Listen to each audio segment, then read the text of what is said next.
Assalamualaikum Ramiza, rakan penyampai kita daripada daerah Temburong, Permata Hijau. Apa khabar Ramiza hari ini? Waalaikumsalam warahmatullahi Dini dan juga Nur Hayatul. Alhamdulillah pagi ini dalam keadaan yang baik dan ceria sahaja. Adakah seceria kami hari ini berbaju merah, seceria warna baju kami? Macam itulah.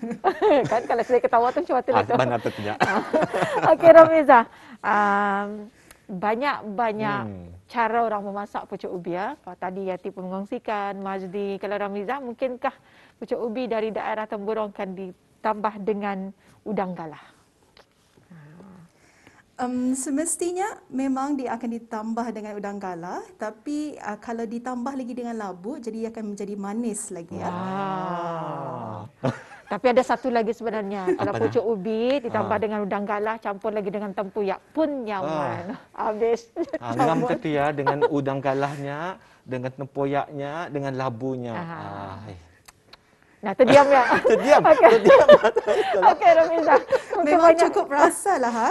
Cukup rasa. Tak payah tadi pakai gula ke apa kan, memang cukup rasa. Tapi garam sedikit lah, jangan lupakan. Okey, Ramiza, mungkin banyak info yang ingin dikongsikan dari daerah Temburong. Kami serahkan kepada Ramiza, silakan. Baiklah, terima kasih rakan segas. Bismillahirrahmanirrahim. Assalamualaikum warahmatullahi wabarakatuh.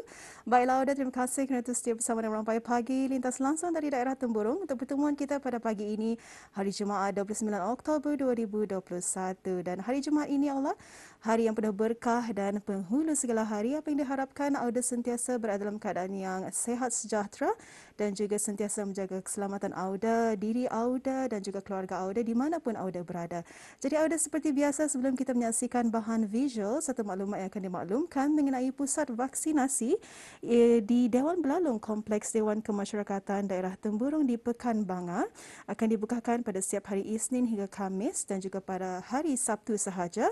Ia akan ditutup pada setiap hari Jumaat, Ahad dan juga hari kelepasan awam dan akan dibukakan pada 8.15 pagi hingga 11.30 pagi dan akan dibukakan semula pada 1.45 petang hingga 3.30 petang. Jadi bagi individu yang ingin mendapatkan suntikan vaksinasi COVID-19, hendaklah membawa kad pengenalan pintar iaitu IC ataupun pasport, membawa kad Bruhims jikalau ada dan juga membawa pen dan payung sendiri serta air yang mencukupi.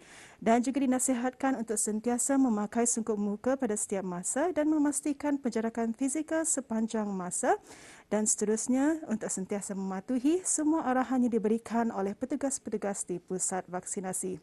Jadi kepada Auda yang mungkin belum mendapatkan dos pertama vaksin COVID-19, Auda bolehlah mendapatkan dos pertama vaksin COVID-19 secara walk-in di semua pusat-pusat vaksinasi. Jadi Auda, apa kata seterusnya kita terus menyaksikan bahan yang dimuatkan oleh rakan setegas Siti Izawati.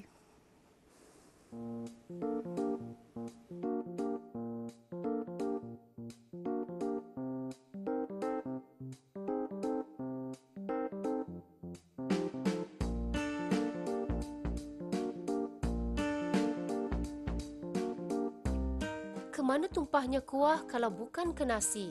Pepatah ini menggambarkan bahawa setiap tindak tanduk ibu bapa sedikit sebanyak akan menjadi ikutan anak-anak pada masa akan datang.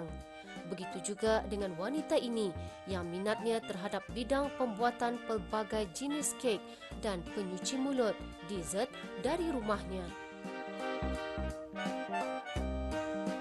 Dayang Sahnur Tutiyati binti Sidop, 42 tahun, suri rumah sepenuh masa. Dengan bakat yang diwarisi daripada ibunya, beliau telah membuka perniagaan secara online.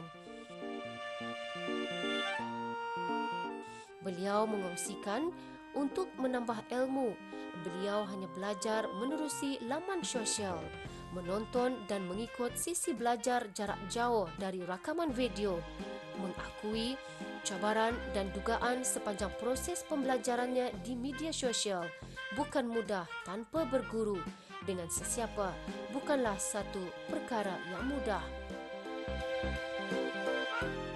Menurutnya, perniagaan sampingan ini mampu menambah pendapatan mereka sekeluarga. Saya mula berkecimpung dalam bidang keusahawanan ini sebenarnya suka-suka mencuba bersama ibu saya, Dayang Niramah binti Haji Abdul Hamid pada tahun 2016. Perancangan di masa akan datang insya-Allah saya akan memperluaskan lagi perniagaan ini bersama suami dan anak-anak. Cabaran yang dihadapi adalah sejak pandemik COVID-19 ini, kenaikan harga pada barang-barang yang tertentu, terutama yang diperlukan itulah. Kadang barang yang diperlukan itu nadab. Saya sendiri pada masa ini jarangkan jalan-jalan, apatah lagi kan ke kedai membeli barang. Walau bagaimanapun tempahan yang saya terima masihlah di tahap membanggakan. Setakat ini alhamdulillah perniagaan berjalan dengan lancar walaupun pada masa ini saya hanya menggunakan aplikasi WhatsApp dan FB untuk mempromo jualan saya. Sambutan orang ramai pun alhamdulillah memang di luar jangkaan. Kek batik ini sebenarnya adalah antara jualan terlaris saya di samping jualan sambal hijau dan ambuyat goreng. Saya mula beroperasi perniagaan ini pada tahun 2016 dengan menghantar jualan ke Cube di kedai kampung Pekan Bangar. Saya juga aktif dalam mengikuti bazar dan gerai malam perayaan di daerah Temburong dan juga tamu Pekan Bangar. Model yang digunakan untuk kek batik ini indah besar, sekurang-kurangnya dari 40 ke 50 ringgit mengikut jenis topping je tu. Alhamdulillah balik je model itu walaupun sedikit. Okey, saya membuat kek batik ini bukan mengikut dari mana-mana kelas masakan atau makanan. Nyorang kan makan buat sendiri. Belajar melalui YouTube dan saya ubah sedikitlah resepi itu mengikut cita rasa saya. Bila perlindungan adik-beradik dan anak-anak saya suka, saya pun meneruskan juga. Feedback dari customer pun alhamdulillah. Seperti yang saya nyatakan sebelum ini, saya menceburi bidang ini sebenarnya untuk suka-suka dan timbul rasa minat untuk meneruskan perniagaan ini.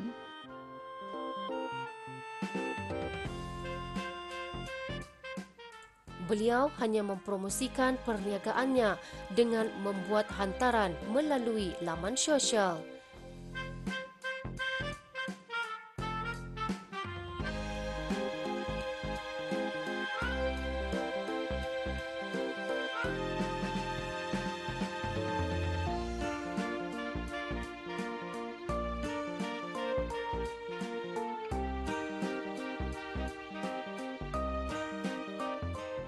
Walaupun pada mulanya perniagaan agak perlahan kerana masih baru, lama-kelamaan banyak tempahan dan kini sudah ada pelanggan tetap.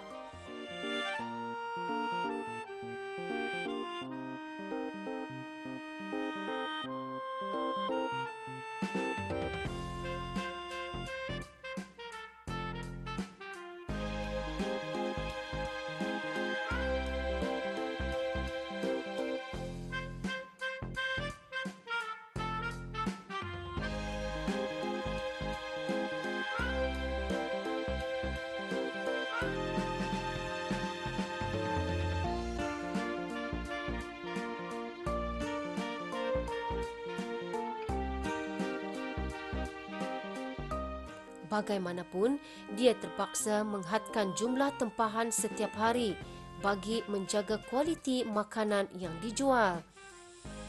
Mengongsikan dengan lebih lanjut lagi mengenai penglibatannya dalam bidang ini hampir 6 tahun.